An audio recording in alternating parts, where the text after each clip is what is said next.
पहले तो ओजोनोलिसिस के बारे में हम लोग देख रहे थे ना।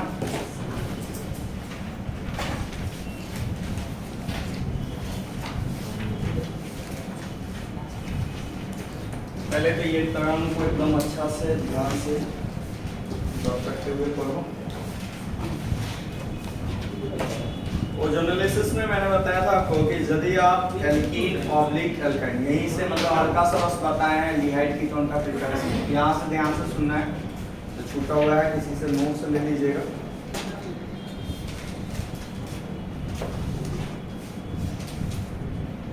सुनना है। ओजोनोलिसिस में क्या होता है कि यदि हम लोग एल्कीन का रिएक्शन करवाते हैं O3 के साथ, इसके साथ फर्स्ट में O3 लेते हैं और सेकंड में जो है हम लोग जिंक या फिर डाइमिथाइल सल्फाइड का यूज करते हैं, Me2S का यूज करते हैं। तो मैंने बताया था कि इसमें आपको कार्बोनिल कंपाउंड का फॉर्मेशन होता है। कौन सा कंपाउंड का? कार्बोनिल कंपाउंड का फॉर्मेशन होता है। यार पता है ना कार्बोनिल किसे कहते हैं? कार्बोनिल कहते हैं CO ग्रुप को, जिसमें अगर दोनों तरफ कार्बन कनेक्टेड है तो वो कीटोन होता है, और अगर एक तरफ कार्बोनिल के कार्बन से अगर एक भी H जुड़ जाए तो वो आपका एल्डिहाइड होता है। ध्यान से पहले सुनो, ये टर्म को अच्छा से समझना। क्या बोले हैं कि यदि वो आप एल्कीन का रिएक्शन O3 जिंक के साथ करवाते हो तो क्या बनता है? वो लोग कार्बोनिल कंपाउंड। अच्छा, ये बात को समझना है कि होता क्या है। इसका सिंपल सा बैक क्लास मैकेनिज्म मैंने आपको बताया था। दो चीज बनता है, पहले बनता है मैलोजोनाइट, उसके बाद बनता है ओजोनाइट। देखो कैसे कैसे करना, क्योंकि हर जंक्शन से क्वेश्चन आपको मिलने ही वाला है। आप क्या करना कि जब भी आपको इस तरह का क्वेश्चन रहे तो आपको करना क्या है कि कितना बॉन्ड दिखाई दे रहा है? बॉन्ड कितना है? एक बॉन्ड कम कर दो। और पहले बनाते हैं मैकेनिज्म मैंने बता दिया था, वैसे बनाना क्या होता है सो बताओ। कितना ऑक्सीजन है? 3। तो यहाँ ऑक्सीजन ऑक्सीजन, फिर जरा ध्यान से देखो, ये ऑक्सीजन। अगर तीनों ऑक्सीजन, फिर से बोले, 2 बॉन्ड है, बॉन्ड एक घटा दो। ध्यान से देखो, 2 बॉन्ड है, बॉन्ड एक घटा दो। एक बॉन्ड घटा दिया तो कितना हो गया बताओ? 2 बॉन्ड था, 1।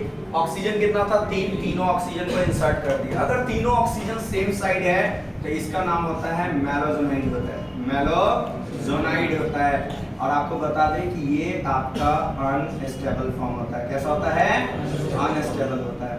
रिएक्शन का तरीका भी मैंने आपको बताया था कि कैसे होता है। ये मैकेनिज्म मैंने आपको बैक क्लास ही समझा दिया, लेकिन फिर भी ध्यान से सुनिए, जिनका छोटा भी हुआ है। क्या करना है कि 2 बॉन्ड रहेगा, एक कम करना है, तीनों ऑक्सीजन को एक से बन जाएगा मैलोजोनाइड। उसके बाद मैलोजोनाइड अनस्टेबल होता है तो ये चेंज हो जाता है ओजोनाइड में। किसमें चेंज हो जाता है? ओजोनाइड का तरीका क्या है? तरीका ये है कि 2 ऑक्सीजन को ऊपर में डालना है, 1 ऑक्सीजन को नीचे डालना है। जल्दी जल्दी, ये इसलिए बता रहे हैं जो जेई वाले स्टूडेंट हैं उनके लिए काफी इंपॉर्टेंट हो सकता है। ये जो पूछ देगा नंबर ऑफ मैलोजोनाइड प्रोडक्ट बता दीजिए कितना होगा। ओजोनोलिसिस से बाहर जाके पूछ लिया मैलोजोनाइड। रिएक्शन का तरीका था, मैंने बताया था रिएक्शन होता कैसे है, ये भी आपको बता दिए थे। एक बार सुनना हो तो सुन लेना। मैंने बताया था कि O3 का आपको पता है कि स्ट्रक्चर ऐसा होता है, O डबल बॉन्ड हो और ये कोऑर्डिनेट होता है ना। अच्छा, ये कोऑर्डिनेट को क्या हम लोग ऐसे लिख सकते हैं? O जिधर एरो का साइन है वहां माइनस, यहाँ पे प्लस। मैंने बोला था कि अगर आप इसको चाहो तो क्या आप अगर इस तरफ फ्लिप करते हो, एरो को इस तरफ दिखाते हो, तो क्या ये इस तरह से होगा? जरा ध्यान से देखना। O ये इलेक्ट्रॉन दे रहे हो तो प्लस माइनस न्यूट्रल हो जाएगा, यहाँ हो जाएगा O प्लस और यहाँ हो जाएगा O पे माइनस। ये बात एक्सेप्ट कर रहे हो या नहीं? अब बताओ, यहाँ पे प्लस माइनस आ गया तो एल्कीन के साथ ये वाले का रिएक्शन होने वाला है। आप पता है ना कि चार्ज वाला हमेशा चार्ज के साथ ही रिएक्शन करता है। चार्ज स्पीशीज किसके साथ रिएक्शन करता है? तो बताओ, ये जो एल्कीन हमारा है, ये एल्कीन का रिएक्शन यदि आपने करवाया O, यहाँ पे O माइनस है, अब वो यहाँ प्लस है। ध्यान से सुनो, बॉन्ड घटा दो। कितना बॉन्ड है पहले ये बताओ? 2 है तो 1 घटा दो तो कितना हो जाएगा? 1। 2 है तो कितना कर दिए? 1। एक पे प्लस डाल दो, दूसरा पे माइनस, क्योंकि कोई भी बॉन्ड टूटता है तो वो प्लस माइनस के फॉर्म में टूटता है। तो बताओ ये प्लस वाला अपने नजदीक कौन सा ऑक्सीजन का पार्ट को खींचेगा? माइनस को। तो ये O पे माइनस, यहाँ ऑक्सीजन, और जब ये माइनस गया तो ये क्या होगा? प्लस। और जब भी प्लस माइनस नजदीक होता है तो वहां पे बॉन्ड का फॉर्मेशन हो जाता है। देखो तीनों ऑक्सीजन सेम साइड दिखाई दे रहा है, यही चीज है तुम्हारा मैलोजोनाइड। अब बताओ तीन ऑक्सीजन का लोन पेयर का रिपल्सन होगा, बहुत अनस्टेबल होता है मैलोजोनाइड, तो ये चेंज हो जाता है ओजोनाइड। लिखने का भी इतना नहीं करना, मारो गोली से जितना, लेकिन कोई भी एल्कीन रहेगा ना, डबल बॉन्ड को सिंगल में चेंज करना, तीनों ऑक्सीजन सेम साइड से, तो वो बन जाएगा मैलोजोनाइड। और अगर दो ऑक्सीजन ऊपर से, ओजोनाइड बनाने का तरीका, दोनों बॉन्ड तोड़ देना, दो ऑक्सीजन ऊपर से और एक ऑक्सीजन नीचे से, तो ओजोनाइड बन जाएगा। और ओजोनाइड के बाद बाबू करना कुछ नहीं होता है, जरा ध्यान से सिमेट्रिकल क्लीवेज कर देना होता है। ध्यान से देखना, आधा इधर से तोड़ना है, आधा इस तरफ से तोड़ देना है, सिमेट्रिकल क्लीवेज। बताओ आधा आधा क्या हो जाएगा? पूरा। ये क्या हो गया? सी, दो साइड फ्री, आधा बॉन्ड पूरा बॉन्ड, ये हो जाएगा ओ। यहाँ पे CO ग्रुप को ही तो हम लोग कार्बोनिल ग्रुप कहते हैं। कौन सा ग्रुप कहते हैं? और अगेन ये भी फिर से बन जाएगा CO, इसे भी कार्बोनिल कहते हैं। बहुत इसे नाम दिया जाता है ओजोनाइड, नाम दिया जाता है ओजोनाइड। अब तुमसे अगर क्वेश्चन में पहला क्वेश्चन बनता है कि ओजोनोलिसिस के दौरान इंटरमीडिएट के फॉर्म में क्या क्या बनता है, अगर कभी आ जाए, मान लो कि किसी नीट में ही पूछ लिया, 4 ऑप्शन डाल के कि so during ozonolysis intermediate product is, तो क्या क्या बोलोगे? इंटरमीडिएट प्रोडक्ट क्या होता है? Molozonide and ozonide. ध्यान से, मैलोजोनाइड एंड ओजोनाइड। और which one is the more stable, molozonide and ozonide में? Ozonide is more stable. क्यों भाई? क्योंकि यहाँ 3 ऑक्सीजन का रिपल्सन है, ये 3 ऑक्सीजन का रिपल्सन घट के 2 ऑक्सीजन के रिपल्सन में चेंज हो गया है। तो बताओ अगर पहला क्वेश्चन बनता है स्टेबिलिटी कौन ज्यादा होगा? स्टेबिलिटी किसका ज्यादा होगा? जल्दी से बोलो, मैलोजोनाइड ओजोनाइड में किसका स्टेबिलिटी ज्यादा होगा? मैलोजोनाइड का होगा। और हम लोग का जो चैप्टर है, फिर से मैं बोल दे रहा हूं, कार्बोनिल कंपाउंड चल रहा है। अब बाबू ये कंपटीशन के लिए इतना ज्यादा इंपॉर्टेंट है जितना कि आप सोच नहीं सकते। ये अल्कोहल फिनॉल जितना नहीं संभालता है, उससे ज्यादा ये अकेला ये चैप्टर कंट्रोल करने का पावर रखता है। बहुत पावरफुल चैप्टर है, क्योंकि जितना भी निचोड़ा हुआ है, aldol condensation, Cannizzaro, Perkins condensation, ठीक है ना, टिसिनको रिएक्शन, बेंजीन बेंजोइन रीअरेंजमेंट, जो भी जितना भी है सारा का सारा इसी में। और उस जंक्शन से आप उठाओ, पेपर उठाओ, चेक करना है, सीधे मिल जाएगा क्वेश्चन मिलेगा। तो एकदम अच्छा से सुनना है। एक क्वेश्चन मैंने रखता है यार, 2-2 क्वेश्चन आ रहा है, तो 8 नंबर का मावा बहुत होता है, बहुत ज्यादा मावा होता है। एल्डोल कंडेंसेशन ऐसा कोई साल नहीं होगा जिस साल एल्डोल से क्वेश्चन आ रहा हो। ये इसके बिना तो एडवांस का क्वेश्चन ही नहीं बनता। पैराग्राफ उठाओ, और हर ईयर का अभी भी हम आपको करवाएंगे, अभी तुरंत ही आ रहे हैं, क्वेश्चन भी दिखा रहे हैं, हर ईयर आपको मिल जाएगा इस पे रिलेटेड क्वेश्चन। तो जल्दी से बताओ पहले क्या करना है? Alkene C double bond C, तीनों ऑक्सीजन एक साइड तो मैलोजोनाइड ओजोनाइड, मैलोजोनाइड, 2 ऊपर 1 नीचे ओजोनाइड। और उसके बाद कैसा क्लीवेज? सिमेट्रिकल, आधा इधर से आधा इधर से। तो बताओ ये सिमेट्रिकल क्लीवेज हो जाएगा तो यहाँ पे क्या बन जाएगा? मैसेट। तो बताओ स्टेबिलिटी वाइज सबसे ज्यादा इंटरमीडिएट में कौन स्टेबल होगा? मैलोजोनाइड ओजोनाइड में? ओजोनाइड ज्यादा स्टेबल होगा, ओजोनाइड ज्यादा स्टेबल होगा। किससे ज्यादा स्टेबल होगा? मैलोजोनाइड से ज्यादा स्टेबल होगा। पहला तो स्टेबिलिटी बैठाना है कि मैलोजोनाइड ओजोनाइड में ज्यादा स्टेबल कौन होगा, तो आपको बोलना है ओजोनाइड ज्यादा स्टेबल होगा। किससे ज्यादा स्टेबल होगा? बोलो, मैलोजोनाइड से ज्यादा स्टेबल होगा। अब बाबू 2-3 बात ये हमको सिखाना जरूरी था। अब हम लोग सीधे ट्रिक पे बात करते हैं। किस पे बात करते हैं? ट्रिक पे। देखो सुनना अच्छा से, आप क्वेश्चन उठाते हैं फिर आगे की ओर बढ़ेंगे, ध्यान दीजिए।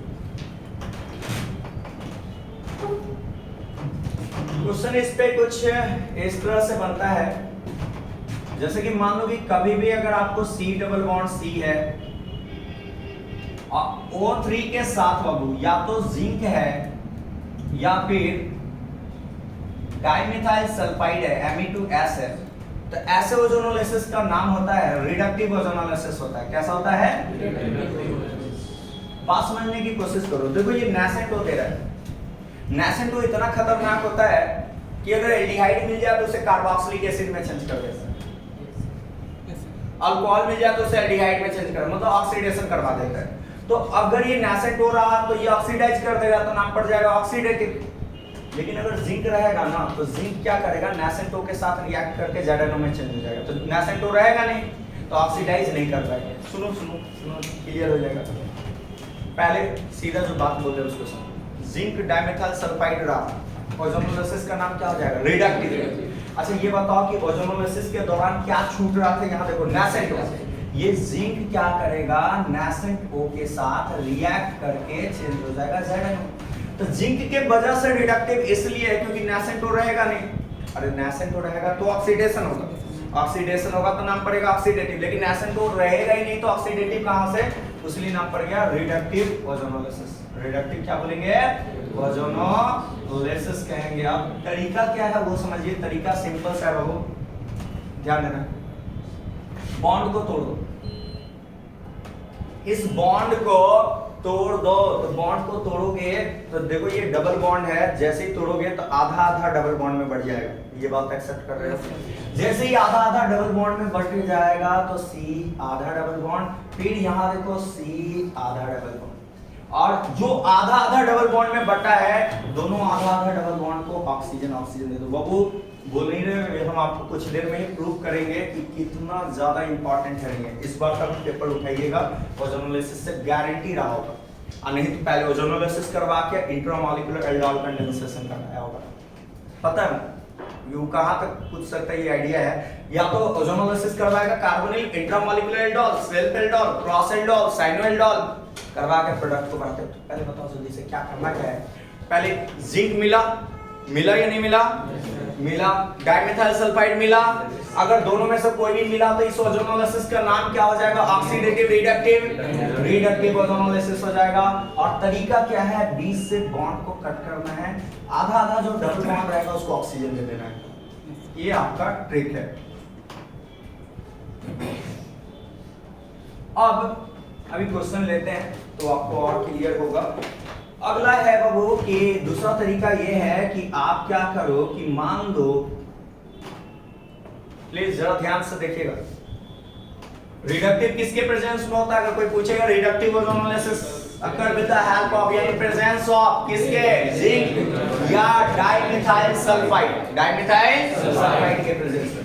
अगर मान लो कि मैंने क्या किया कि यहां पे O3 लिया और जिंक का प्रेजेंस नहीं, तो in absence of zinc, in absence of zinc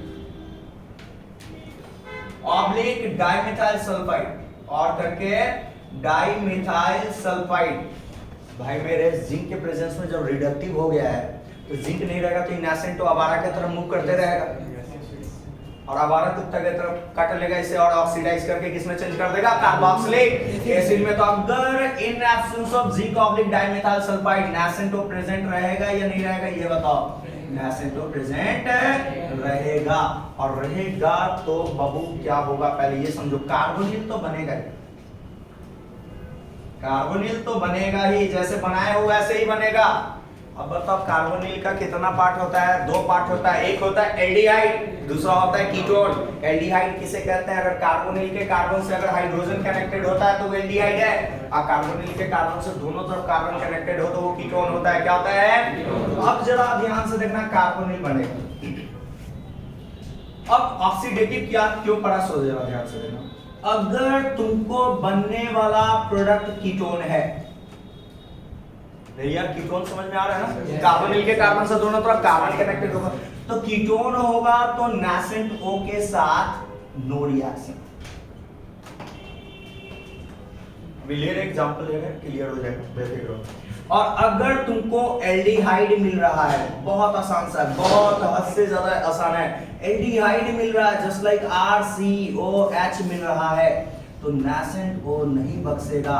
nascent O, ध्यान से रुक जाइए, नेसेंट O कार्बोनिल के कार्बन और हाइड्रोजन के बीच में ऑक्सीजन इंसर्ट करा देगा। क्या बोले फिर से, जिंक डाइमेथाइल सल्फाइड में सीधे कट मारो, आंसर आ गया। लेकिन अगर ना रहा तो कट मारो, आंसर नहीं आएगा। अगर कीटोन रहा तो आंसर, लेकिन एल्डिहाइड रहा तो कार्बोनिल के कार्बन और हाइड्रोजन के बीच में क्या इंसर्ट कर दोगे? ऑक्सीजन इंसर्ट कर दोगे, और आंसर जो होगा वो कुछ ऐसा होगा, RCO, ध्यान से, और ये बीच में इंसर्ट हो जाएगा तो OH। इसका नाम होता है कार्बोक्सिलिक एसिड।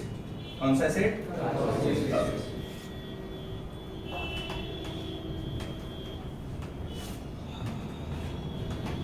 इतना पे आपका 90% क्वेश्चन बन जाता है, लेकिन देखो यार हर जगह रिस्क नहीं लेना चाहिए। जहाँ पे क्वेश्चन का वेरिएशन अलग अलग हो तो हर तरह से पढ़ाई करना चाहिए। समझदारी इसी में होता है कि बाद में एग्जाम के बाद नया क्वेश्चन पूछे देता है कि ऐसा भी बनता है, ये नया पैटर्न। क्यों नया पैटर्न? शुरू से पढ़ते जाओ। क्वेश्चन पहला बन सकता है नंबर ऑफ मेलाजोनाइट प्रोडक्ट क्या होगा। सिंपल तरीका पता है, पहले तो देखो ये सारा चीज समझाएं। क्या करते हैं बताओ, ओजोनोलिसिस में क्या क्या बनता है? During ozonolysis molozonide and ozonide form. Which one is more stable? Ozonide is more stable than malazonide. Reason behind it, क्योंकि malazonide में तीनों ऑक्सीजन एक जगह है, तो तीन ऑक्सीजन का लोन पेयर का रिपल्सन होगा, और रिपल्सन से बनने वाला प्रोडक्ट क्या होगा? स्टेबल होगा, अनस्टेबल होगा। लेकिन यहाँ देखो दो ऊपर है और एक नीचे है, लेस रिपल्सन होगा, और इससे बनने वाला प्रोडक्ट क्या होगा? स्टेबल होगा। तो बताओ, पहला दिमाग में एकदम बैठा हो, ओजोनाइड ज्यादा स्टेबल। जो इन वाले हैं डायरेक्ट इस पॉइंट को याद रखिएगा, स्टेटमेंट वाइज चार्ट दे देगा। कभी अगर आइसोमेरिज्म से लिंक करना हो तो बोल देगा कितना कायरल सेंटर है, कितना में प्लेन ऑफ सिमेट्री आ रहा है, पढ़ेंगे आइसोमेरिज्म क्लियर होगा वहां पे, ठीक है। कितना में पीओएस आ रहा है, कितना ऑप्टिकली एक्टिव है, कितना मेलाजोनाइड ऑप्टिकली एक्टिव है, कितना मेलाजोनाइड जो है एनहांसोमेरिक पेयर दे रहा है, ठीक है ना। तो ये सब आपको पता होना चाहिए। नंबर ऑफ मेलाजोनाइड प्रोडक्ट बता दीजिए। तो स्टेबिलिटी वाइज मेलाजोनाइड एंड ओजोनाइड में स्टेबल कौन है? ओजोनाइड। मेलाजोनाइड कब कहोगे? सिंपल है तरीका, अगर एल्कीन है तो डबल बॉन्ड को सिंगल में बदलो, तीनों ऑक्सीजन को सेम साइड से लगा दो। ओजोनाइड है तो तरीका सिंपल है। तरीका क्या है कि आप दोनों डबल बॉन्ड को तोड़ो, दो ऑक्सीजन ऊपर डालो, एक ऑक्सीजन नीचे डालो, ओजोनाइड बनेगा।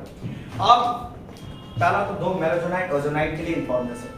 क्वेश्चन जब आएगा तो हमें इतना नहीं करना है, क्वेश्चन आएगा तो सीधे डबल बॉन्ड को क्या कर देना? तोड़ कर देना। अरे डबल बॉन्ड को तोड़ोगे तो आधा डबल इधर आधा डबल इधर, दोनों को ऑक्सीजन दे दोगे तो हो जाएगा। अगर जिंक या डाइमेथाइल सल्फाइड रहा तो वही प्रोडक्ट हो जाएगा। अब उसके प्रेजेंस में जिंक डाइमेथाइल सल्फाइड के प्रेजेंस में जो बनता है उसे कहते हैं रिडक्टिव ओजोनोलिसिस कहते हैं। कौन सा ओजोनोलिसिस कहते हैं? गया। अच्छा मान लो कि अगर सपोज जिंक डाइमेथाइल सल्फाइड नहीं रहा, नेसेंट को देखो, यहाँ पे नेसेंट देखो, ये कट गया तो ये आधा आधा, ये वाला बॉन्ड टूटेगा, ये टूटेगा तो ऑक्सीजन तो हमसे नीचे गिर जाएगा। और वैसे ऑक्सीजन को नेसेंट ऑक्सीजन कहते हैं। और नेसेंट ऑक्सीजन का फंक्शन होता है कि वो ऑक्सीडाइजिंग एजेंट का काम करता है, मतलब कि दूसरे को ऑक्सीडाइज कर देता है। एल्डिहाइड को चेंज कर देगा कार्बोक्सिलिक एसिड पे, लेकिन कीटोन पे रिएक्शन जिंक लिए तो कोई लोचा नहीं, लेकिन जिंक डाइमेथाइल सल्फाइड नहीं लिए तो वो रिएक्शन का नाम हो जाता है ऑक्सीडेटिव ओजोनोलिसिस। तरीका वही है, वैसे ही काट के बना लेना। बनाने के बाद ये एनालाइज करना, आवाज अंदर से आना चाहिए कि एल्डिहाइड है या कीटोन है। अगर अंदर से आवाज आ रहा है कि यार बनने वाला प्रोडक्ट हमारा एल्डिहाइड है, तो एल्डिहाइड के कार्बन और हाइड्रोजन के बीच में ऑक्सीजन इंसर्ट कर देना, तो बन जाएगा कार्बोक्सिलिक एसिड। अब एक बात बताओ, यहाँ पे एक टर्म आ गया कि during oxidative ozonolysis which type of product will form? Carboxylic acid will form. क्या फॉर्म होता है? कार्बोक्सिलिक एसिड का फॉर्मेशन होता है। देखो ये किसमें चेंज हो गया? कार्बोक्सिलिक एसिड में चेंज हो गया बाबू। तो इस तरह से आपका प्रोडक्ट बनता है, ठीक है। तो ये है हमारा कार्बोक्सिलिक एसिड का फॉर्मेशन, ठीक है। तो क्या करना है? लिखना है जल्दी जल्दी।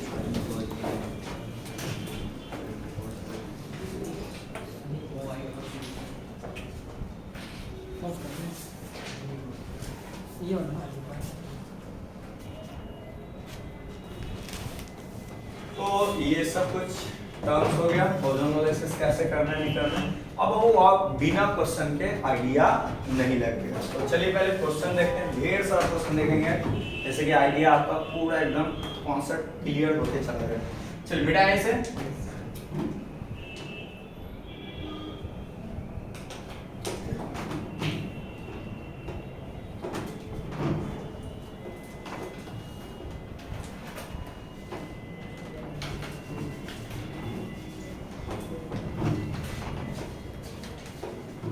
देखो यार देखो, सबसे पहला एकदम छोटे छोटे क्वेश्चन से स्टार्ट करते हैं। क्वेश्चन नंबर 1 है, आपको दे दिया है कि CH3 यहाँ CH double bond CH CH। पहला क्वेश्चन है, उसके लिए हम दोनों ओजोन एनालिसिस करवाएंगे। मैं आपको फिर से बोल दूं कि जब भी एल्कीन का रिएक्शन O3 जिंक के प्रेजेंस में करवाते हो तो वैसा ओजोन एनालिसिस का नाम होता है, क्या नाम होता है बोलो? रिडक्टिव होता है। और जिंक एब्सेंट रहता है तो वैसी स्थिति में ऑक्सीडेटिव। दोनों तरह से क्वेश्चन ले लेते हैं, उसके बाद क्वेश्चन तो उठाना ही है। पहले जरा ध्यान से, नॉर्मल सा बहुत छोटा सा क्वेश्चन है। O3 जिंक, अब दूसरा मैंने बोला कि आप O3 की प्रेजेंस में करो। ये X है, ये Y है, आपसे X और Y दोनों पूछेगा। हमको अच्छे बच्चे की तरह पहले ये बताओ कि जिंक के प्रेजेंस में ओजोन एनालिसिस का नाम कैसा होता है? Oxidative, reductive? Reductive ozone analysis होता है। तो अगर हम X की बात करें तो X हमारा शो करेगा reductive ozone analysis. Reductive ozone analysis show करेगा। अगर और रिडक्टिव ओजोन एनालिसिस शो कर रहा है तो आपको कैसे चलना है वो भी देखिए। CH3 CH double bond CH S। बहुत ध्यान से, तरीका क्या बताएं? डबल बॉन्ड को बीच से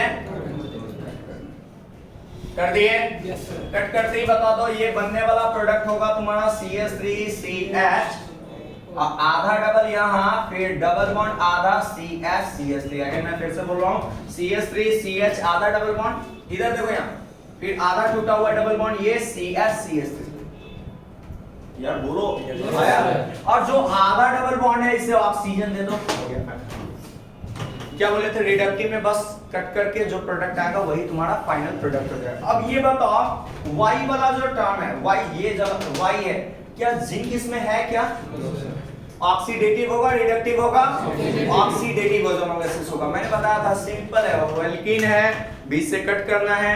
जिंक कर रहा तो कट करके सीधे ऑक्सीजन लगा देना, फाइनल आंसर होगा। अगर जिंक ना रहा तो पहले तो कट करके ऑक्सीजन लगाओ और ये देखो एनालाइज करो कि क्या वो एल्डिहाइड है। अगर एल्डिहाइड है तो वो ऑक्सीडाइज होगा। कैसे ऑक्सीडाइज होगा? एल्डिहाइड के कार्बन और H के बीच में ऑक्सीजन इंसर्ट कर देना। जबकि कीटोन रहा तो वो ऑक्सीडाइज नहीं होगा। तो बताओ, जो मैंने आपसे पूछा कि फाइनल कैसे आप सोचोगे, तो सिंपल है CH3 CH double bond CH CH3 करना बहुत आसान है। क्या करना है? B से यहां से कट करना है। पहले नाम हमें बताओ, Y वाला का नाम क्या करोगे? जिंक दिख रहा है Y वाले में, क्या कब रिडक्टिव ओजोन एनालिसिस होता है? जब जिंक या डाइमिथाइल सल्फाइड रहता है। और अगर ये नहीं रहे, सिर्फ O3 रहे तो कैसा होता है? ऑक्सीडेटिव ओजोन एनालिसिस होता है। तो Y वाला हमारा ऑक्सीडेटिव हो गया। सर जैसे ऊपर बनाया हो सेम क्वेश्चन है वैसे नीचे भी बना दो। CH3 CH, यार यहां से कट करोगे ऑक्सीजन इसमें, एक बार यहां। बताओ बाबू अगला क्या होगा, जल्दी से बताओ। ये ऐसा वाला कितना बार बन रहा है? 2 बार। 2। अब इसको थोड़ा सा अच्छे तरीका से सजा के लिखो, जरा ध्यान से देखना। 2CH3, ये C से डबल बॉन्ड O और H। हमें बस इतना बताओ ओजोन एनालिसिस कैसा था? ऑक्सीडेटिव था, रिडक्टिव था? ऑक्सीडेटिव है तो ये एल्डिहाइड है, कीटोन है। कैसे पता चला? कार्बोनिल के कार्बन से अगर एक भी हाइड्रोजन जुड़ा रहे तो वो एल्डिहाइड होता है। और एल्डिहाइड है तो ऑक्सीडेटिव में एसिड को किसके बीच में इंसर्ट कर देना है? कार्बोनिल के कार्बन और हाइड्रोजन के बीच में। बन गया 2CH3COOH। देखो दोनों में अंतर समझो। इसका प्रोडक्ट क्या बना था ये बताओ। X का जो प्रोडक्ट बना था, ये X जो हमारे पास बना, ये X हम लोग निकाल के क्या लाए थे? 2 यूनिट एसिटाल्डिहाइड लाए थे। हाँ या ना ये बताओ। और इसका जो Y का जो प्रोडक्ट बना वो बना एसिटिक एसिड। देखो क्वेश्चन सेम है, मात्र एक जिंक के वजह से रिएक्शन का हेराफेरी हो गया। और क्या हो गया? एक में एसिटाल्डिहाइड बन रहा है और दूसरा में एसिटिक एसिड का फॉर्मेशन हो रहा है। तो बताओ यहाँ पे आपके सामने है रिडक्टिव ऑक्सीडेटिव। पहले ये बताओ ये क्या है? गया नहीं गया? चलिए अब इस पे पहले क्वेश्चन उठाइए। ये 2 क्वेश्चन 4 क्वेश्चन से नहीं होगा, पहले अच्छा सा क्वेश्चन देखते हैं। क्योंकि बाबू एल्डोल जुड़ने वाला है। आ गया एल्डोल, कार्बोनिल कंपाउंड से जुड़ा हुआ अल्फा H, और जिसमें अल्फा H होता है वो एल्डोल कंडेंसेशन आगे पढ़ने वाले हम लोग। तो पहले ये टर्म मेरे ख्याल से समझ में आया होगा। अब ध्यान से समझते हैं।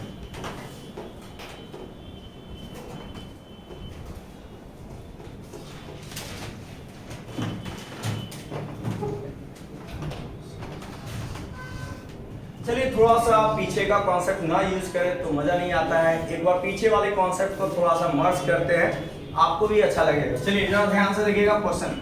मान लीजिए मैंने दिया कि CH3, चलो इसको दिया था, मैंने बोला कि आप ऐसा करो, ये देखो, और मैंने बोला कि इस पे आप Br2H न्यू करवा दो, इससे आपको प्रोडक्ट X बनाना, X पे आपको अल्कोहलिक KOH दे देना, उससे आपको Y बनाना है, Y वाले पे आपको क्या करना है कि O3 जिंक का यूज कर देना है। बनने के बाद जो बन रहा है उसको चेंज कर देना है, किसमें चेंज कर देना है, Z वाले में चेंज कर देना है। क्लियर? ये बात समझ में आ रहा है? चलो छोटा सा क्वेश्चन है, बहुत आसान से धीरे धीरे उठाते हैं। पहले तो हम लोग ओजोनोलिसिस को चाह रहे हैं कि पहले आपको ओजोनोलिसिस पे पहले डट के क्वेश्चन उठा रहे हैं, ठीक है? उसके बाद तो जोड़ेंगे रिएक्शन। और देखो Br2H न्यू क्या होता है, जो भी लोग हैं ध्यान से सुनिएगा।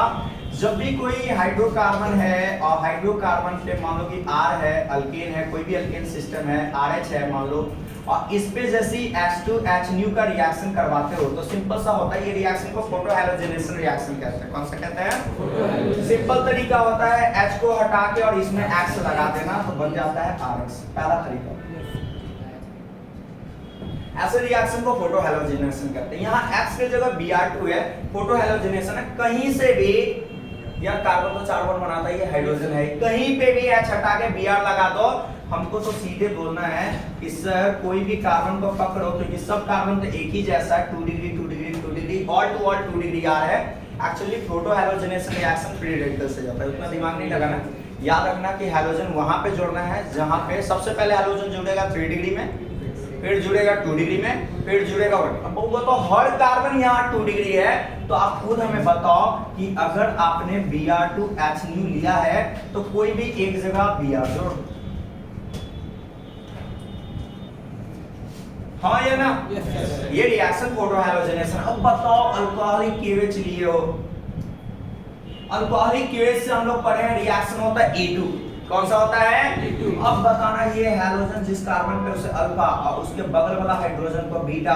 मैंने आपको तरीका सिंपल सा बताया है, अल्फा से हैलोजन अब बीटा से। सुनो बाबू, जब भी A2 करना हो तो A2 रिएक्शन का सिंपल होता है जहां पे हैलोजन उसे अल्फा, उसके बगल वाला बीटा, अल्फा से हैलोजन बीटा से हाइड्रोजन हटा दो।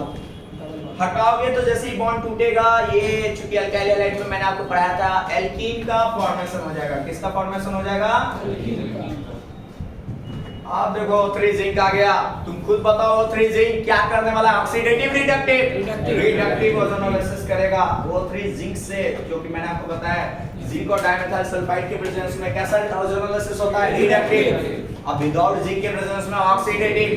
सिंपल तरीका, बॉन्ड को यहां से तोड़ दो, बॉन्ड को यहां से तोड़ दो। और बाबू देखो जरा ध्यान से, ऐसे ऐसे ऐसे, सही है? देखो तो अब बताना बाबू, जैसे ही आपने यहाँ पे तोड़ा तो यहाँ पे ये आप जरा गौर कीजिएगा, यहाँ पे ऐसे है, इसको ऐसे कीजिए। ये कार्बन था, जैसे ही बॉन्ड तोड़ा तो ये आधा डबल बॉन्ड O, फिर यहाँ भी आधा double bond O H H। Again फिर से मैं बोलूँ, यहाँ पे कार्बन था, अरे ये वाला कार्बन था, यहाँ कार्बन है। आधा तोड़ोगे तो आधा डबल बॉन्ड ये रहा ऑक्सीजन, यहाँ पे तोड़े तो ये कार्बन है। जरा ध्यान से देखना, 1 2 3 4 5 6 7 6 कार्बन हमको ले जाना है ना। कहाँ कितना ले जाना है? 6। B से तोड़ के ऑक्सीजन में इंसर्ट कर, क्या पक्का? चलो अब इस पे आप पहले लिखो। अब क्वेश्चन देखना है हम लोग को, क्वेश्चन देखना है। पहले आप इसको जल्दी से हटाओ। चलिए तो आपके सामने है, फिर से मैं बोल दूं Br2H न्यू से बहुत फोटो हैलोजेनेशन सिंपल सा तरीका है। उतना मत करना, फ्री रेडिकल बनाने का कोई जरूरत नहीं है। डिग्री डिसाइड कर लेना, सबसे पहले Br कहाँ लगाओगे 3 डिग्री पे, उसके बाद 2 डिग्री पे, फिर 1 डिग्री। एक्चुअली यहाँ पे हर कार्बन 2 डिग्री है तो सीधे Br लगा दिए। अल्कोहलिक के से हीट से यहाँ पे ये डबल बॉन्ड बन गया। ओजोनोलिसिस से आपको अब बताइए ओजोनोलिसिस कैसा है, जिंक है तो रिडक्टिव ओजोनोलिसिस है। चलिए आगे की ओर बढ़ते हैं, ध्यान दीजिएगा।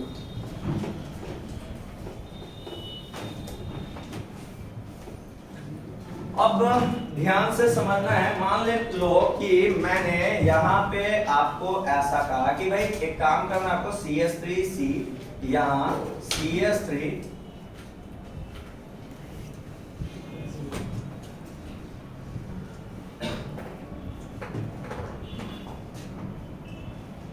H और यहाँ पे आप मान लो कि सो आपको दे दिया है pH, ठीक है, क्लियर है। अब बोल रहा है कि आप इसका रिएक्शन करवाओ, किससे करवाओ, O3 जिंक से करवाओ।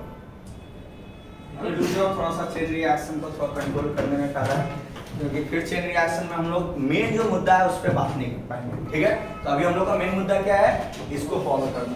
ध्यान से सुनना, अगला क्वेश्चन मान लो मैंने दिया है CH2 डबल बॉन्ड CH और यहाँ पे बोल रहे हैं आप ले लो C2H5।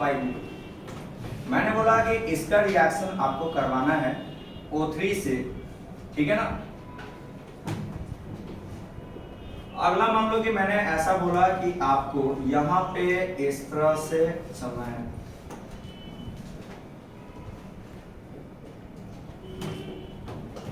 ठीक, ऐसे चलना है। ये आपको जो ये बन रहा है आपको X प्लस Y, जो आपका लेस रिएक्टिव है, थोड़ा सा हाथ नहीं रुक रहा है, थोड़ा चेन रिएक्शन ले लेते हैं। लेस रिएक्टिव है, इस लेस रिएक्टिव को हम लोग क्या करते हैं, LAH से रिएक्शन करवाते हैं।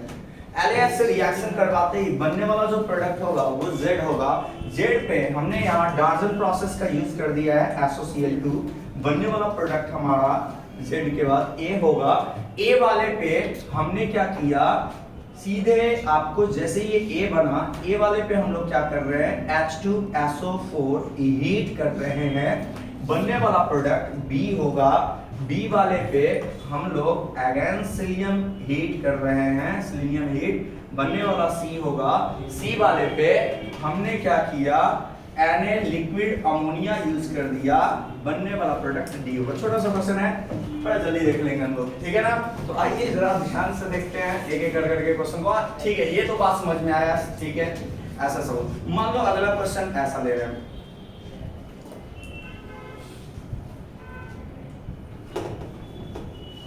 सपोज करो कि मैंने ऐसा कहा, आपको यहाँ पे इस तरह से चलना है।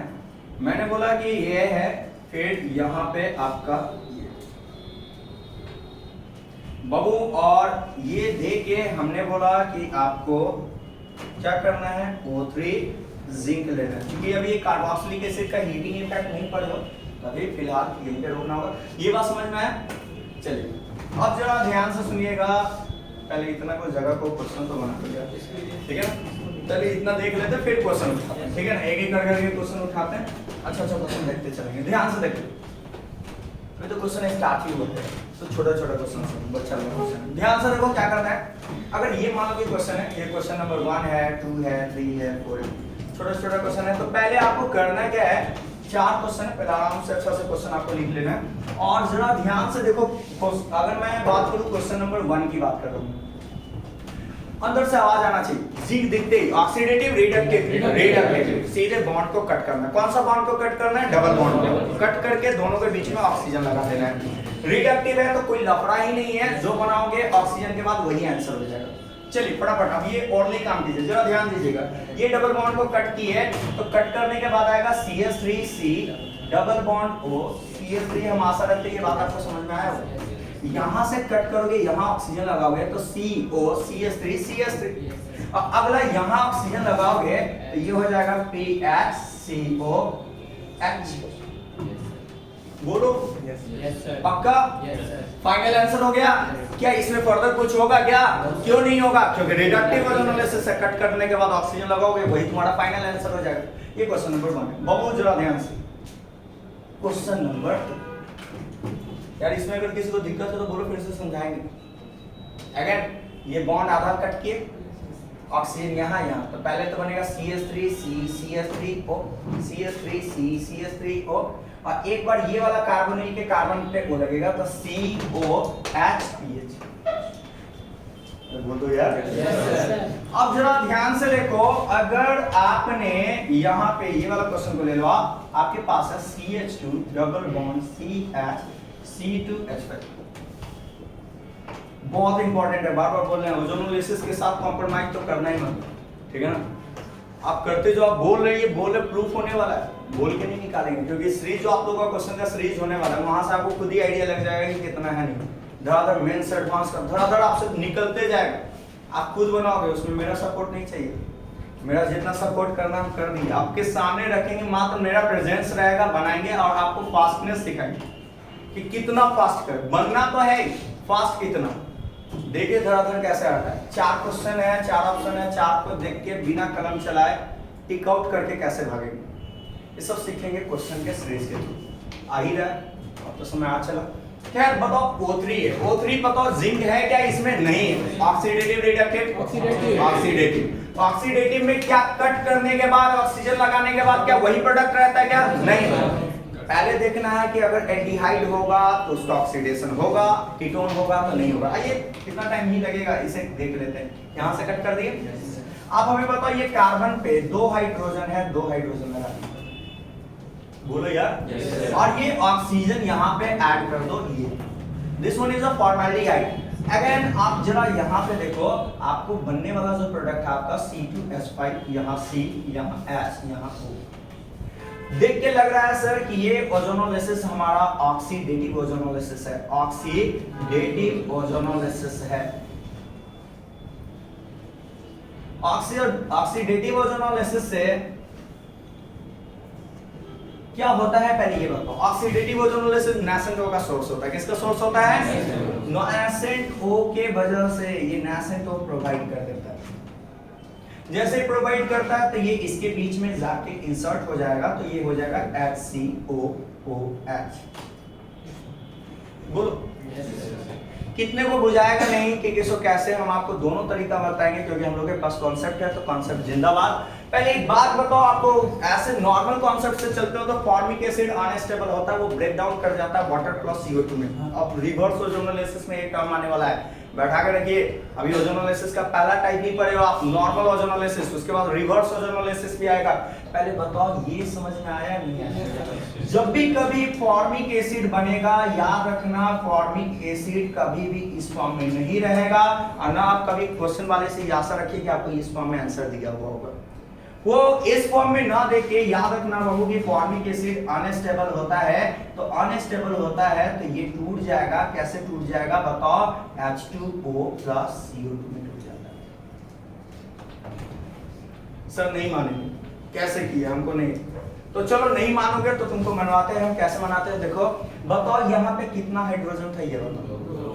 नासेंट O कहाँ पे इंसर्ट करता है? जहां हाइड्रोजन होता है ना, बोलेगा हम तुम्हारे साथ भी जुड़ेंगे, हम तुम्हारे साथ भी जुड़ेंगे। तो बड़ा खतरनाक है यार, जहां मिला मौका वहां चौका मारा। यहाँ भी चौका मारेगा और यहाँ भी चौका मारेगा, मतलब बनेगा COOH, यहाँ OH। आपको पढ़ाए हैं कि एक कार्बन पे 2 H अनस्टेबल होता है, जैसे सीखो वैसे सिखाएंगे। यहां से वाटर निकाल दो, बन गया आधा आधा पूरा CO2 प्लस वाटर, यही तो बनाए हैं। आया नहीं आया? तो एक बात बताओ, फॉर्मिक एसिड कभी आशा मत रखना इस फॉर्म में दिया रहेगा। क्वेश्चन बोला तो इस फॉर्म में देगा ही नहीं यार। किस फॉर्म में देगा? ये तुमको नहीं देगा, ये याद रखना, ये अनस्टेबल होता है। कैसा होता है? अनस्टेबल होता है। और फॉर्मिक एसिड किस में टूट जाता है? वाटर प्लस CO2 में।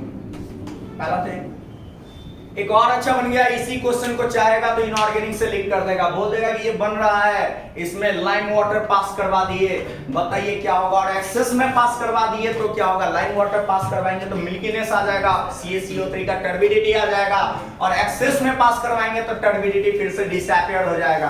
बन गया क्वेश्चन।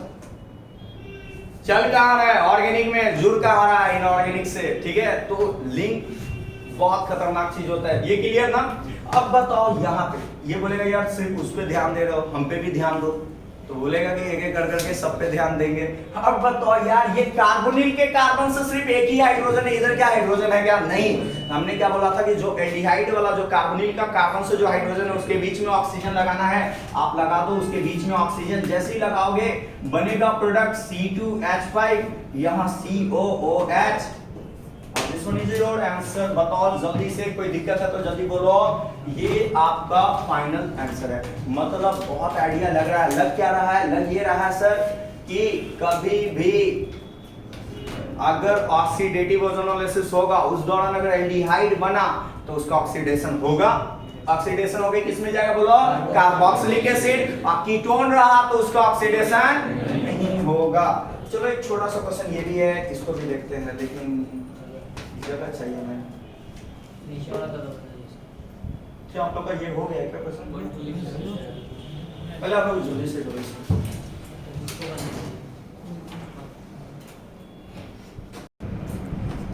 चलिए क्वेश्चन नंबर 3 पे आते हैं, ध्यान देना, ध्यान।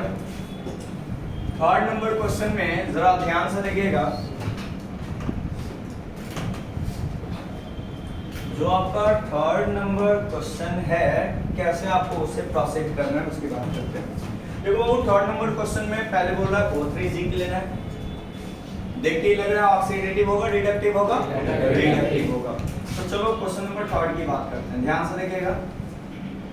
जैसे ही आप ये लेते हो और आप इसका O3 जिंक का यूज करते हो तो ये ओजोनोलिसिस रिडक्टिव होता है। थोड़ा मोड़ा तो आपको इतना आइडिया होना ही चाहिए, फ्रीन पे कार्बन होता है और कार्बन 4 बॉन्ड बनाता है, तो 2 ही बना रहा है तो 2 हाइड्रोजन जोड़ देंगे। रिडक्टिव ओजोनोलिसिस का तरीका है डबल बॉन्ड को तोड़ना, कट करना, कट करेंगे तो बताओ क्या क्या होगा, होने वाला जो प्रोडक्ट होगा ये आधा डबल बॉन्ड रह जाएगा, जिस डबल बॉन्ड पे O लगाएंगे, और दूसरा की बन जाएगा HCOH। देखो खासियत क्या है कि रिडक्टिव में जहां कट करने के बाद जो प्रोडक्ट आ रहा है वही तुम्हारा आंसर है, लेकिन ऑक्सीडेटिव में वो नहीं है, उसके बाद फर्दर एक स्टेप और आगे बढ़ना है हम। अब जरा ध्यान से देखो, ये जब हो जा रहा है कि ये भाई रिडक्टिव का प्रोडक्ट है, तो आप हमें ये बताओ, आप देखो कितना अच्छा क्वेश्चन हो गया। एक्स वाई में जो वाई है तुम्हारा लेस रिएक्टिव, ये मत बोलना कि सर बाद में क्या ये वाई पहले आ गया, ये एक्स बाद में पहले नहीं होता है। जो लेस रिएक्टिव है, आपको पता है एल्डिहाइड और कीटोन में कीटोन लेस रिएक्टिव होता है एल्डिहाइड। ध्यान से सुनिए, जिनको नहीं पता है ध्यान से सुनिएगा, एल्डिहाइड कीटोन में कौन लेस रिएक्टिव होता है, कीटोन लेस रिएक्टिव होता है। मतलब रिएक्टिव कौन ज्यादा होता है ये बताओ, एल्डिहाइड। ये हमने आपको सिखाया था, इसमें रिएक्शन मैकेनिज्म जब चला था वहां पे हम लोग देखे थे। तो रिएक्टिविटी की बात करें तो रिएक्टिव एल्डिहाइड ज्यादा रिएक्टिव होता है, किससे ज्यादा होता है बोलो, कीटोन वाले से ज्यादा रिएक्टिव होता है। एल्डिहाइड की रिएक्टिविटी की बात करें तो एल्डिहाइड ज्यादा रिएक्टिव होगा कीटोन से, मतलब ये मोर रिएक्टिव है और ये हमारा लेस रिएक्टिव है। कैसा बोलो, एक मोर है और दूसरा लेस रिएक्टिव है, ठीक है।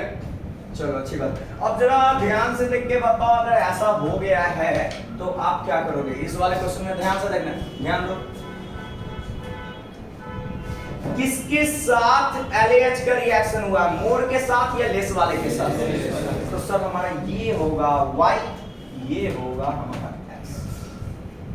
पहले तो ये पहचान आना जरूरी है, और ये कैसे हम लोग पहचाने बताओ, रिएक्टिविटी वाइज, क्योंकि ये एल्डिहाइड और कीटोन है, हमेशा एल्डिहाइड क्या होता है, ज्यादा रिएक्टिव होता है कीटोन से। तो हमारा Y हो गया, और Y वाले पे LAH, बाबू LAH कहते हैं लिथियम एल्युमिनियम हाइड्राइड को, LiAlH4 को LAH कहा जाता है।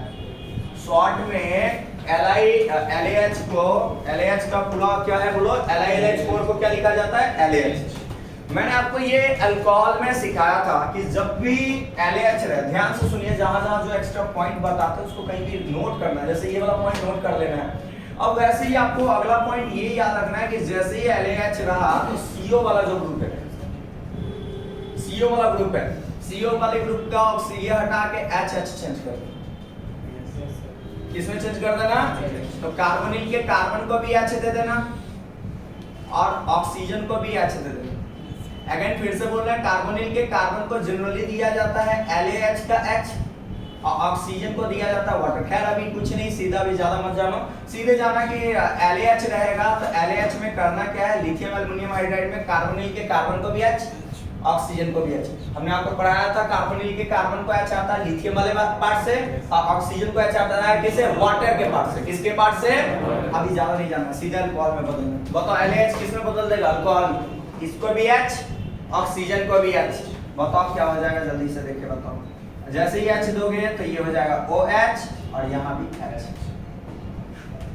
अल्कोहल में चेंज हो गया। अल्कोहल में जो चेंज हुआ उसे Z कह रहे हैं और Z पे बाबू SOCl2 बहुत प्यारा सा रिएक्शन होता है जो हम लोग पढ़े थे, डार्जन प्रोसेस। अगर ध्यान से सुनिए, सुनते जाइए।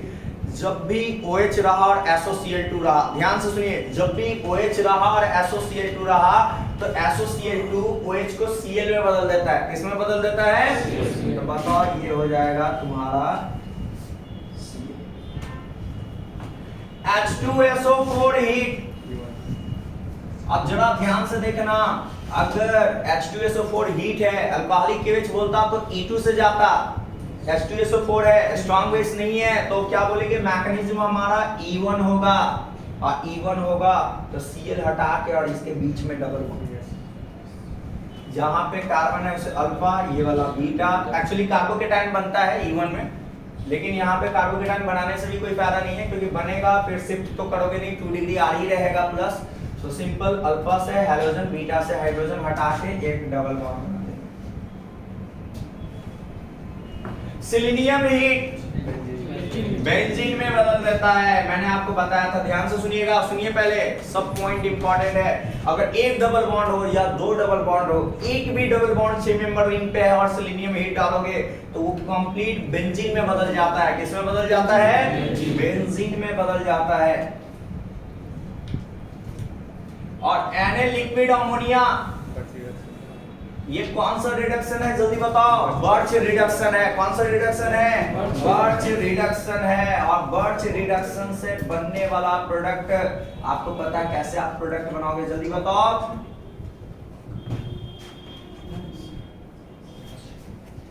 आया? Yes sir.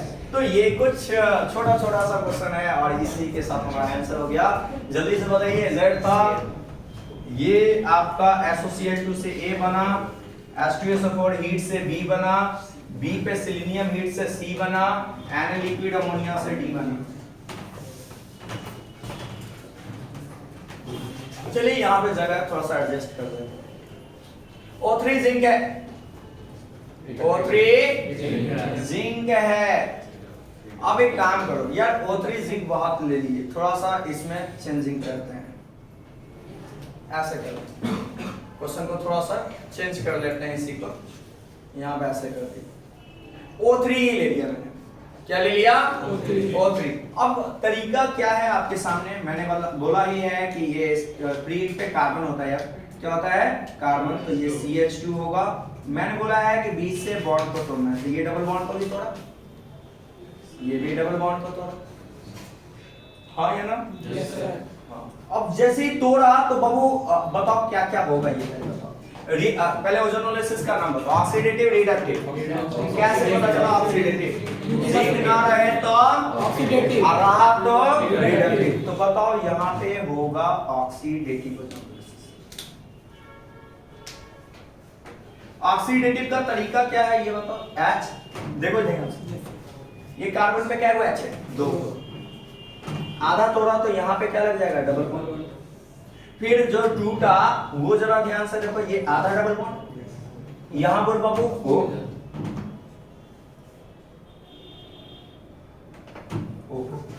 अब फिर ये वाला तोड़ा तो क्या बन जाएगा? फिर से समझा, रिपीट CH2 के बीच में यहाँ पे ऑक्सीजन लगा, ये आधा टूट गया तो ये आधा टूटा हुआ बॉन्ड को इसको ऑक्सीजन यहाँ पे लगा, ये जब तोड़ा तो यहाँ पे आधा बॉन्ड को इसको ऑक्सीजन दे, और फिर बताओ ये वाला देखो दो कार्बन है इस तरह से और ऑक्सीजन, पहले यहाँ तक बताओ आया नहीं है। अच्छा ये बताओ कार्बन चूंकि 4 बॉन्ड बनाता है तो ये एल्डिहाइड ग्रुप है, ये आपका CH3 है फ्री साइड पे, ठीक है। देखो तो नीचे यहाँ तक आ रहा है क्या? Yes sir. आ रहा है यहाँ तक? हाँ पूरा। अब तुम खुद बताते जाना, जल्दी जल्दी बोलो। ऑक्सीडेटिव या रिडक्टिव? ऑक्सीडेटिव। यहाँ पे ऑक्सीडेटिव। क्या कीटोन पे ऑक्सीडेशन फर्दर अलाउड होता है क्या? No sir. तो इस पे होगा क्या? नहीं होगा। आप जल्दी से बताओ, इससे बनने वाला प्रोडक्ट होगा HCOOH। सर क्लियर है? हाइड्रोजन, कार्बोनिल के कार्बन और हाइड्रोजन के बीच में कैंसर ऑक्सीजन। क्या अभी सीखा है? फॉर्मिक एसिड क्या इस फॉर्म में रहता है क्या? क्या हो जाता है? टूट जाता है। हाँ, CO2 प्लस H2O में टूट जाता है। ये बात समझ में आया? अब बताओ नैसेट हो बता, यहाँ पे एक बार और दूसरा बार यहाँ, थोड़ा सा इसको एडजस्ट कर ले।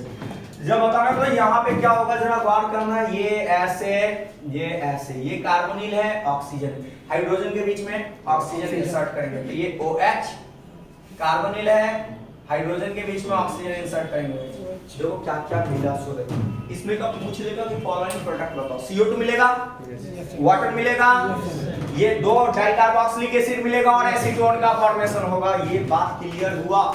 बहुत आसान है यार, बहुत इजी है। अगर बाय द वे इसमें हो रहा है चेन रिएक्शन तो थोड़ा सा आप जैसे ही पढ़ोगे मैकेनिज्म पढ़ाएंगे हर बात क्लियर होगा। अभी जो इंटायर है वो छोड़ो, अभी इंटायर वाला को देखो कि ये वाला यहाँ से यहाँ तक का तो स्टेप समझ में आया होगा। इसमें दिक्कत है, सीख लेंगे फिर क्लियर हो जाएगा, जैसे मैकेनिज्म चलेगा पूरा बिल्ड हो जाएगा। पहले जो हमने बताया वो बताओ। एल्डिहाइड का अगर जिंक ना रहा तो ऑक्सीडेटिव, एल्डिहाइड रहेगा तो H के बीच में ऑक्सीजन इंसर्ट करना है। अब फॉर्मिक एसिड बनेगा तो उसे तोड़ देना है, वाटर प्लस CO2 में बदल देना है और उससे हमारा क्या हो जाएगा बोलो, फाइनल आंसर हो जाएगा। क्लियर है? तो जल्दी से लिखिए। अब आपको और भी तरीका सिखाते, पहले फटाफट लिखिए। तो आगे बढ़ते हैं, तो आगे क्वेश्चन जो देखते हैं और बैठा लेना है कि जब भी आपको एक वीक 6 मेंबर रिंग में डबल बॉन्ड रहा सिलिकॉन वीट डालोगे उसके केस में बदल देगा बेंजीन में।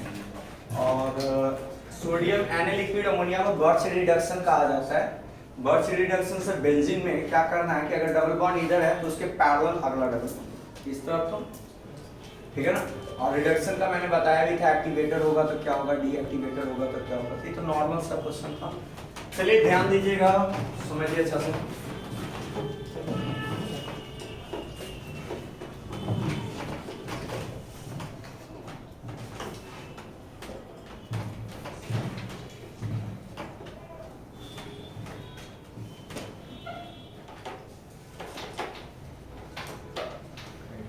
अब वो जरा गौर करना कि अगला जो नोटेबल पॉइंट होता है, कभी ऐसा क्वेश्चन आ जाए कि बेंजीन भी रहा, एरोमेटिक भी रहा, नॉन एरोमेटिक भी रहा और ओजोनोलिसिस करना हो तो बताओ कौन स्टेबल होता है? स्टेबिलिटी ऑर्डर पर रहता है। सबसे ज्यादा एरोमेटिक स्टेबल होता है, तब होता है नॉन और सबसे लास्ट में होता है एंटी। अगेन फिर से मैं बोल रहा हूं, जरा ध्यान से समझना कि जब भी कभी आपको एरोमेटिक नॉन दोनों हो तो ओजोनोलिसिस हमेशा नॉन एरोमेटिक का करता।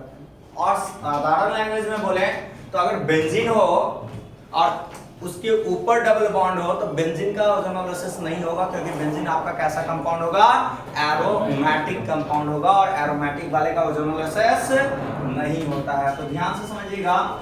मान लीजिए मैंने यहाँ पे ऐसा दिया, मैंने बोला CH डबल बॉन्ड CH, और आपको यहाँ पे ये देके क्वेश्चन में मैंने बोला कि आप बताओ कि इसका रिएक्शन आपको O3 जिंक के साथ करवाना है। कैसे करवाओगे? पहले तो कॉमन सेंस लगाओ, यहाँ पे ध्यान से सुनो, पहले एकदम ध्यान से गौर करना। ये बाबू बेंजीन जो होता है वो एरोमेटिक होता है। बेंजीन क्या होता है? हम इसको एज अ रूल वाइज बना देते हैं, ध्यान दे दीजिएगा। अगर कभी भी बेंजीन है और यहाँ पे C डबल बॉन्ड सिस्टम, ठीक है, एल्कीन सिस्टम। तो याद रखना कि जो बेंजीन होता है ये आपका एरोमेटिक होता है। कैसा होता है? और यहाँ पे C डबल बॉन्ड बाहर है तो ये सिस्टम नॉन एरोमेटिक है। ये साइक्लिक कंपाउंड वैसे भी नॉन एरोमेटिक होता है। कैसा होता है? तो ये नॉन एरोमेटिक है। स्टेबिलिटी वाइज बताओ कौन ज्यादा स्टेबल है? एरोमेटिक। तो मतलब मेरे कहने का मतलब समझो कि बेंजीन पे अगर डायरेक्ट आपको बेंजीन से बाहर अगर डबल बॉन्ड दिख रहा है तो बेंजीन का ओजोनोलिसिस नहीं होता है, बाहर वाला डबल बॉन्ड का ओजोनोलिसिस होता है। मतलब कि अगर हमने इसका रिएक्शन O3 जिंक से करवाया है तो बेंजीन नॉट सो ओजोनोलिसिस। क्यों भाई? कारण स्टेबल है, क्यों अपना स्टेबिलिटी लॉस करने जाए। हाँ, लेकिन अगर ऐसा बन ही जाए क्राइटेरिया कि जहां पे सिर्फ बेंजीन ही है तो लास्ट पे होता है वो सीखेंगे। पहले तो जो स्टेप बाय स्टेप सिखाना चाह रहा है उस बात को समझो कि अगर बेंजीन भी है और उसके बाद C डबल बॉन्ड C भी कनेक्टेड है तो बेंजीन का ओजोनोलिसिस नहीं होता है, सिर्फ बाहर वाले का ओजोनोलिसिस होता है। तो बेंजीन नॉट सो ओजोनोलिसिस ऐसे केस में।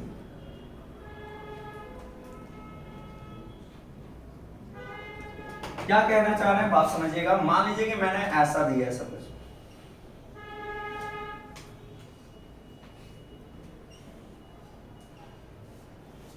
मैंने आपको बोला कि आप करो क्या कि इसका रिएक्शन O3 के साथ करवाओ और बना दो X प्लस Y बना दो। ठीक है, क्या बना दो? X प्लस Y बना दो O3 के साथ रिएक्शन करवा के। और ध्यान से देखना है। और मैंने क्या कहा कि जैसे ही आप इसका रिएक्शन X प्लस Y है, आपको करना क्या है कि इसको करवा देना है NaOH से रिएक्शन करवा देना है जो एरोमेटिक है।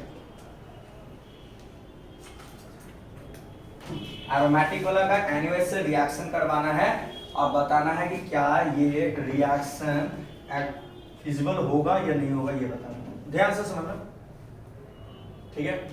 क्या चलो अभी ज्यादा मत जाओ, सीधा नॉर्मल ही फिर बात की चाहते चलो जाएगा। नॉर्मल चलो। बताओ ये ओजोनोलिसिस का क्या लग रहा है? ये ओजोनोलिसिस कैसा होना चाहिए? ऑक्सीडेटिव होना चाहिए, रिडक्टिव होना चाहिए? ऑक्सीडेटिव होना चाहिए। तो बताओ यार सबसे पहला कि जैसे ही O3 होगा हम लोग को करना क्या है?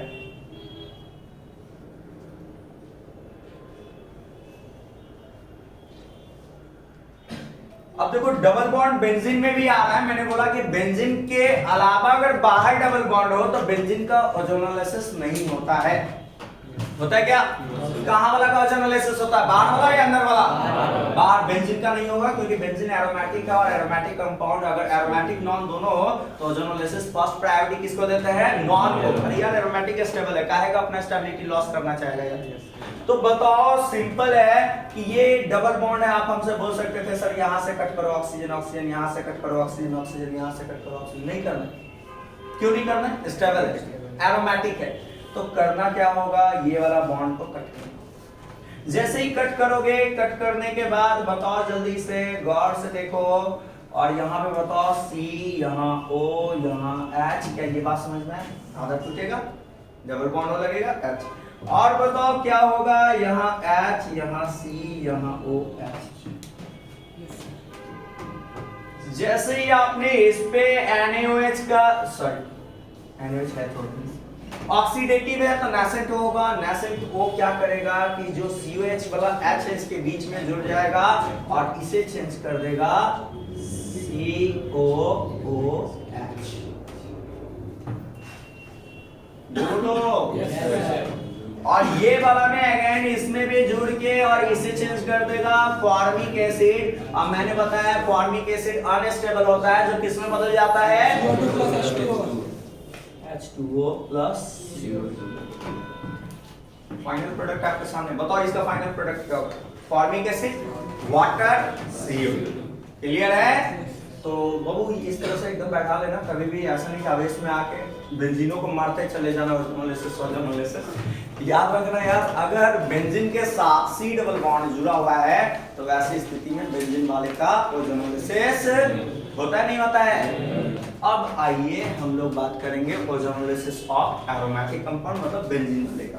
तो कैसे कैसे होगा उस पे बात करेंगे।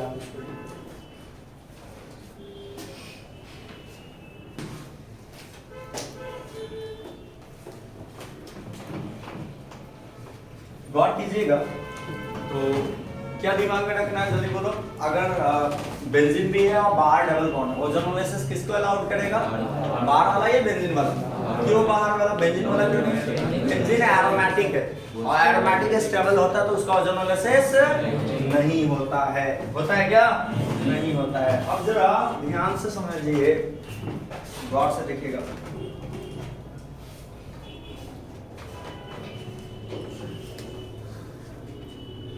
क्या कह रहे हैं,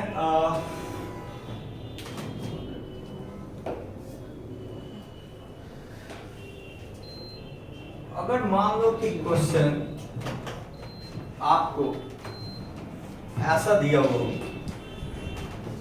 क्वेश्चन कुछ इस तरह से दिया हो,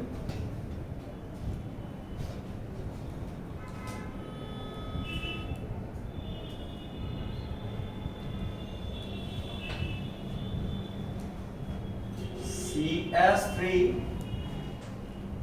MgBr फर्स्ट में और सेकंड में NH4C। इससे बन रहा है X प्रोडक्ट। X वाला जो बन रहा है उस X वाले पे हमने क्या किया है, H2SO4 हीट कर दिया।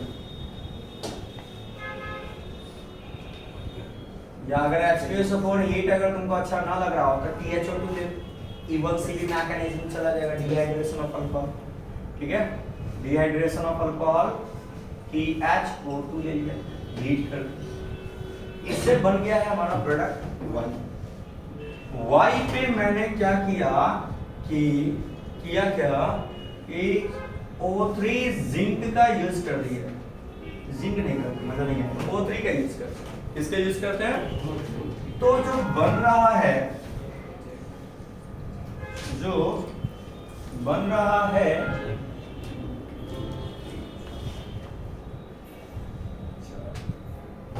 यहाँ पे एक मिनट रुक जाओ।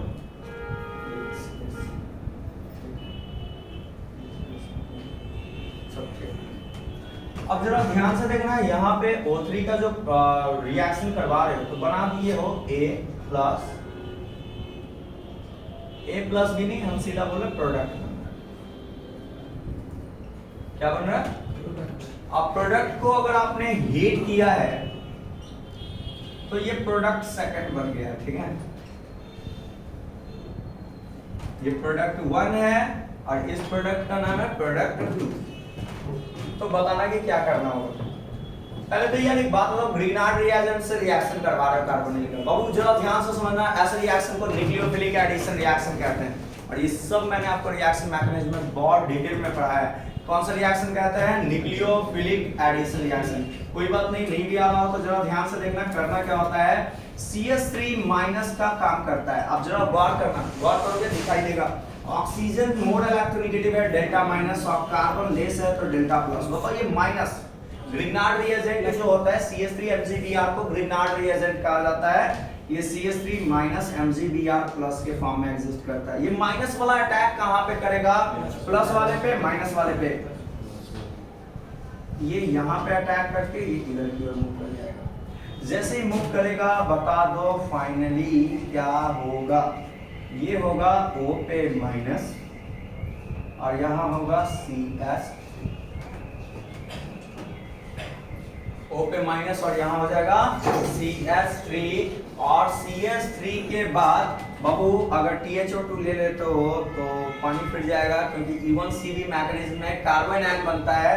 जो हम क्वेश्चन लेना चाह रहे थे उसका डाइवर्जन हो जाएगा। चीज यही है, रहने दो H2SO4 हीट ही कर, क्योंकि THO2 लेते ही होगा डिहाइड्रेशन ऑफ अल्कोहल, एल्कीन ही बनेगा, लेकिन E1CB की वजह से यहाँ से कार्बन आयन आके अटैक मार के ये बन जाएगा। हम जो सोच रहे थे वो आंसर फिर नहीं जा पाएगा, क्वेश्चन का डाइवर्जन हो जाएगा। चलो कोई नहीं, पहले ये बताओ क्या मैंने बताया, ये माइनस है माइनस कहाँ पे अटैक करेगा? यहाँ प्लस वाले के पास। कार्बन बोलेगा तुम अंधे हो, दिखाई नहीं दे रहा, दो दो चार बॉन्ड है, तो बोलेगा नहीं हम तो बॉन्ड बनाएंगे, तो बोलेगा ठीक है तुम आ रहे हो तो हम ऊपर की ओर शिफ्ट हो जाएगा।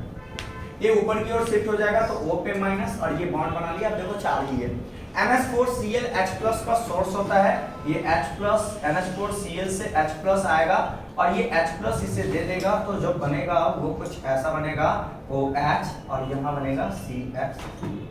जैसे कि आपको पता है H2SO4 हीट के बारे में मैंने आपको बताया था, डिहाइड्रेशन ऑफ अल्कोहल होता है और ये E1 मैकेनिज्म को फॉलो करता है और E1 मैकेनिज्म को फॉलो करेगा तो यहाँ से OH यहाँ से H हटते हुए फाइनल प्रोडक्ट इस तरह से आएगा।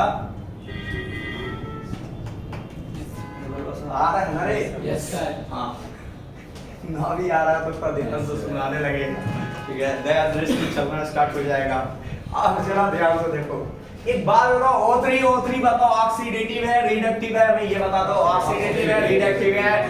ऑक्सीडेटिव है। इसे यहाँ से कट मारो, देखो क्वेश्चन हर जगह बैठा हुआ है, बस दिमाग लगाना है, बनते जाएगा, ठीक है ना? 10 पेज का बोल दोगे भरते चले जाएंगे, क्वेश्चन रुकेगा ही नहीं, ठीक है ना? तो वो अंदर से तुम भी कर सकते हो, कोई बड़ा चीज नहीं है, बस प्रैक्टिस से परफेक्ट होता है इंसान। तो बताओ यहाँ पे ओजोनोलिसिस कर दिए, क्योंकि ये ऑक्सीडेटिव होगा, बाद की बात है यार, ऑक्सीडेटिव रिडक्टिव, पहले तो कट मार के ऑक्सीजन बनाओ। अगर एल्डिहाइड होगा तो उसका ऑक्सीडेशन फर्दर होगा और अगर कीटोन रहा तो उसका ऑक्सीडेशन फर्दर नहीं होगा। तो तुम खुद बताओ जरा ध्यान से, CH3 से डबल बॉन्ड O काउंट करो, यहाँ से काउंट करो, 1 2 3 4 5 6। ये कार्बोनिल के कार्बन को हमने माना 1। अरे यार यहाँ देखो ना, कार्बोनिल के कार्बन को कितना माने? 1। अब काउंट करो, 2 3 4 5 6। एक बार फिर से, 1 2 3 4 5 6, 1 2 3 4 5 6। आया नहीं आया? छठा वाला कार्बन पे जो कट हुआ यहाँ पे ऑक्सीजन आ जाएगा, H आ जाएगा। पहले ये बताओ यहाँ तक समझ में आया? आया। लेकिन थोड़ा सा हमको यहाँ पे रिएजेंट को थोड़ा मोड़ा हेरा फेरी करना होगा। क्या करना होगा? हेरा फेरी करना होगा। हम यहाँ पे काम करते हैं, ले लेते हैं NaBH4, अब तब मारते हैं हीट तो मजा आ जाएगा। सोडियम बोरोहाइड्रेट के साथ हीट करना स्टार्ट करेंगे तो कुछ मजा आएगा प्रोडक्ट में। बताओ ये जरा ध्यान से देखो, ध्यान से ये क्या है? एल्डिहाइड है और एल्डिहाइड का ऑक्सीडेटिव, क्योंकि ओजोनोलिसिस तो यार कंफर्म है ऑक्सीडेटिव, कैसे जिग नहीं है, ऑक्सीडेटिव है। तो यार बताओ यहाँ पे जो आएगा नेसेंट वो किसको ऑक्सीडाइज करेगा? कार्बोनिल के कार्बन में जो हाइड्रोजन है उसके बीच में ऑक्सीजन, यहाँ पे ये कीटोन है। ऑक्सीडेटिव ओजोनोलिसिस का रिएक्शन कहाँ पे होता है? एल्डिहाइड के साथ और कीटोन के साथ। यार ये कीटोन है, ये देखो कार्बोनिल के कार्बन से जुड़ा है, ये एल्डिहाइड है, इस पे होगा तो बताओ क्या होगा? जरा ध्यान से देखना, CH3 CH2 CH2 CH2 CH2। Again फिर से 1 2 3 4 5 6, 1 2 3 4 5, 5 के बाद बन गया COOH। समझ में आ रहा है? नहीं आ रहा है? उधर दिख रहा है क्या? तो जैसे ही बना ये बन गया आपका एसिड। अब जरा ध्यान से देखो, सोडियम बोरोहाइड्रेट इस पे स्माइल कर रहा है, बोल रहा है कि हमको तो दो जगह चांस मिल गया, लेकिन बाद में उसको पता चलता है कि लिटरली के चांस क्या। मैंने बताया था कि सोडियम बोरोहाइड्रेट का रिएक्शन 3 जगह होता है, एल्डिहाइड, कीटोन और एसिड हैलाइड। बेचारा उदास हो जाएगा, बोलेगा इसके साथ हमारा रिएक्शन ही नहीं हो पाया। तरीका मैंने अभी बताया है, लिथियम एल्युमिनियम हाइड्राइड, इसको भी H, इसको भी H। फिर से बोल रहे हैं, NaBH4 को सोडियम बोरोहाइड्रेट कहते हैं और सोडियम बोरोहाइड्रेट का रिएक्शन 3 जगह होता है। ध्यान से सुनो, पहले बाद में लिखना, एल्डिहाइड, कीटोन, एसिड हैलाइड, और उसके अलावा कहीं नहीं होता। ये कार्बोक्सिलिक एसिड है तो सोडियम बोरोहाइड्रेट का यहाँ पे रिएक्शन नहीं होगा, यहाँ होगा तो बताओ क्या होगा? CH3CHOH। तरीका सिंपल बताए थे, इसको भी H, इसको भी H। अब बताओ जल्दी जल्दी, 1 2 3 4 5, CH2 CH2 CH2, बोलो यार, 1 2 3 4, 1 2 3 4 5 6 पुराना है, 1 2 3 4 5। ये दिख रहा है? अरे वाह, मजा आ गया सर। हाइड्रोक्सी एसिड है और हाइड्रोक्सी एसिड पे हीटिंग इफेक्ट लगा दिए हैं। हाइड्रोक्सी एसिड पे हीटिंग इफेक्ट बताओ क्या बताए थे। अगर N का वैल्यू 1 रहा तो इंट्रामॉलिक्यूलर होता है या इंटर इंटर। अगर 2 रहता है तो एलिमिनेशन होता है, और N का वैल्यू अगर 3 या 3 से ज्यादा होता है तो इंट्रामॉलिक्यूलर साइक्लाइजेशन हो जाता है। पहले काउंट करो जरा, यहाँ पे ध्यान दो, ये 1 2 3 4 5 6 इंट्रामॉलिक्यूलर साइक्लाइजेशन हो जाएगा।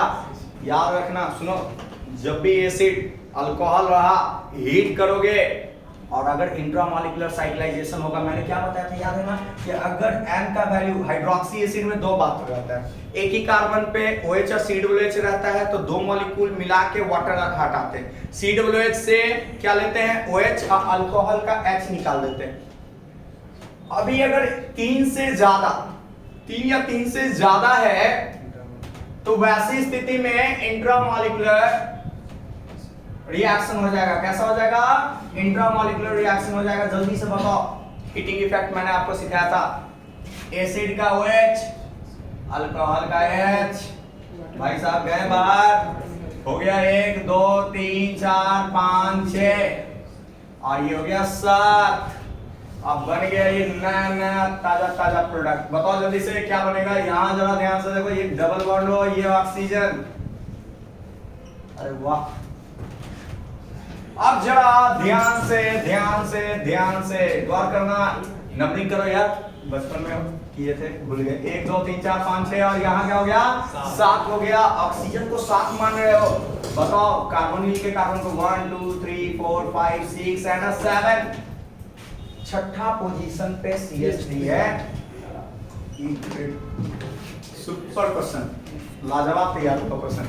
कैसे किए, सो एक बार जल्दी से देखो। पहला ग्रिग्नार्ड रिएजेंट, आज हम लोग का यहाँ तक हो गया। अगले क्लास हम लोग अभी इसमें पूरा नहीं हुआ, अभी एरोमेटिक का ओजोनोलाइसिस देखना है, फिर रिवर्स ओजोनोलाइसिस देखना है, अल्काइन का देखना है, और जाके क्वेश्चन ऐसे थोड़ी बन जाता है, कट मारो आंसर लगा लो, तो फिर आंसर वाला मारेगा झट। ये बताओ, यहाँ पे हो गया न्यूक्लियोफिलिक एडिशन, अटैक किया, माइनस आया, NH4Cl से H दिया, 3 अल्कोहल बना, PHO2 क्या हटा दिए थे, क्यों हटा दिए थे, जो यहाँ रिएजेंट लिए थे, क्योंकि E1CP में बाबू H हमेशा हटाते हैं, जो अल्फा बीटा को वो H हटाते हैं जो लेस हिंडर्ड होता है, तो यहाँ से हटाता तो यहाँ ना बन जाता, तो फिर मेरा सोचे उल्टा हो जाता।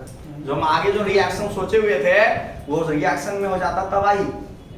क्या हो जाता, तबाही, क्योंकि अरे बन सकता था ओजोनोलाइसिस, लेकिन हीट का कोई इफेक्ट नहीं होता। तो फिर दिमाग आया कि नहीं, थोड़ा सा चेंजिंग होना चाहिए, और H2SO4 से हम लोग E1 मैकेनिज्म अल्कोहल बना, O3 से यहाँ पे किए, फिर ऑक्सीडेशन हुआ। सोडियम बोरोहाइड्रेट का फंक्शन पढ़े थे, मजा आ गया उससे, क्योंकि सोडियम बोरोहाइड्रेट 3 जगह ये रिएक्शन देता है, एल्डिहाइड, कीटोन और एसिड हैलाइड, कार्बोक्सिलेट पे रिएक्शन नहीं देता है। NaBH4 से ये अल्कोहल में चेंज हुआ। भाई थोड़ा सा आदर डालना है ताकि आदत लग जाएगा। ये X है, X ये नहीं है यार, NH4Cl के साथ ये X है ना, H2SO4 वाला ओजोनोलाइसिस प्रोडक्ट 1, NaBH4 और हीट से क्या बन गया ये,